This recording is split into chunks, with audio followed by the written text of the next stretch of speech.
बताइए, पूरे देश को ये कह कहकर भ्रमित कर रखा है हिंदू खतरे में है, हिंदू खतरे में है।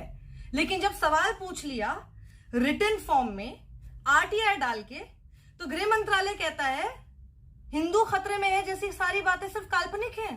अरे वाह, ये मनोहर कहानियां, ये कल्पना, ये काल्पनिक तरीके, ये काल्पनिक कहानियां आखिर कौन फैला रहा है फिर इस देश में? इसका जवाब क्या है?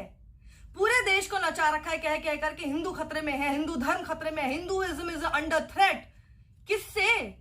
क्या सबूत है आपके पास? जब ये लिखित तौर पर पूछा किसने? जबलपुरे जी। इन्होंने एक आरटीआई डाली 31 अगस्त को। एक महीने बाद जवाब क्या आता है? हमारे पास ऐसा कोई सबूत नहीं है जिसमें यह कहा गया हो कि आखिर हिंदू खतरे में कैसे है, या फिर इसका कोई सबूत हो।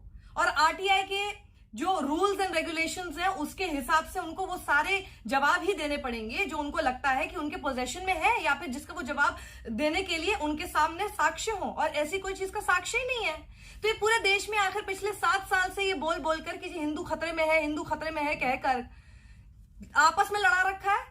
ये टेलीविजन डिबेट्स में जो इसी पार्टी जिसका गृह मंत्रालय है, इसी पार्टी की सरकार है, और इसी पार्टी के प्रवक्ता चैनलों पर बैठकर हिंदू खतरे में, हिंदू खतरे में जैसी बातें बोलते हैं। इन्हीं के लीडर जब इलेक्शन कैंपेन पर जाते हैं, जगह जगह जाकर हिंदू खतरे में जैसी बात बोलते हैं।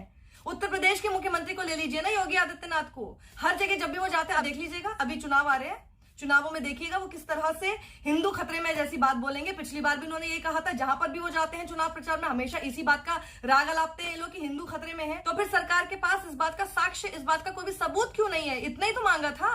तो ये जबलपुरे जी ने सिर्फ इतना मांगा था कि भैया इस बात का सबूत दीजिए, threats to Hindu religion in the country that MHA यानी कि ministry of home affairs had in its position. अभी तक जो हिंदू खतरे में जैसी बात हमारे सामने रखी हुई है उसके लिए कोई सबूत है जो आपके पोजीशन में था, जिसकी वजह से ये पूरा राग अलाप रखा है पूरे देश में? तो हमें बताइए। उसके एक महीने बाद जो जवाब दिया है एमएचए के सीपीआईओ इंटरनल सिक्योरिटी वीएस राणा ने, उन्होंने कहा ना ही हमें इस बारे में कोई जानकारी है और ना ही हमारे पास ऐसा कोई भी सबूत है जो ये कहता हो कि हिंदू धर्म इस देश के अंदर खतरे में है। वाह, पूरे इस नाम पर राजनीति कर रखी है। हर चुनाव जैसे होते हैं तो जाकर प्रचार में यही बात लोगों को बता दी जाती है और इसी नाम पर वोट बटोर लिए जाते हैं कि हिंदू खतरे में है। लेकिन सरकार खुद कह रही है कि हिंदू खतरे में नहीं है। ये बिल्कुल उसी तरह से हो गया जब एक बार एमएचए को आरटीआई में पूछा गया था कि भैया टुकड़े टुकड़े गैंग आप कहते रहते हैं, तो टुकड़े टुकड़े गैंग के मेंबर्स कौन है ये भी जरा हमें बता दीजिए। जबलपुरे जी ने डेक्कन हेराल्ड को ये कहा कि किस तरह से हम देख रहे हैं कि बीजेपी और उसके साथी जो हैं वो अपने राजनीतिक फ़ायदे के लिए सिर्फ देश के अंदर इस तरह का भ्रम फैलाने में लगे हुए हैं कि हिंदू धर्म खतरे में है।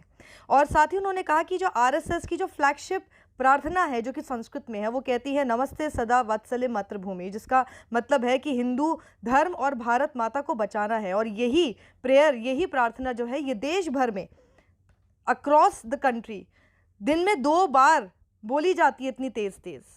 अब वो कह रहे हैं कि मैं इसको लेकर अब कोर्ट जाऊंगा क्योंकि ये तो कम्प्लीटली अनकॉन्स्टिट्यूशनल है। आपके पास किसी बात का साक्ष्य भी नहीं है कि हिंदू धर्म खतरे में है, तो आखिर इस तरह की प्रार्थनाएं किस तरह से बोली जा रही हैं? अपने स्वयं सेवकों के माइंड में, के दिमाग में आप इस तरह की बातें भरते हैं और उसकी वजह से पूरे देश के अंदर इस तरह की हम देख रहे हैं कि नफरत वाली राजनीति, एक दूसरे को लड़ाने वाली राजनीति हो रही है।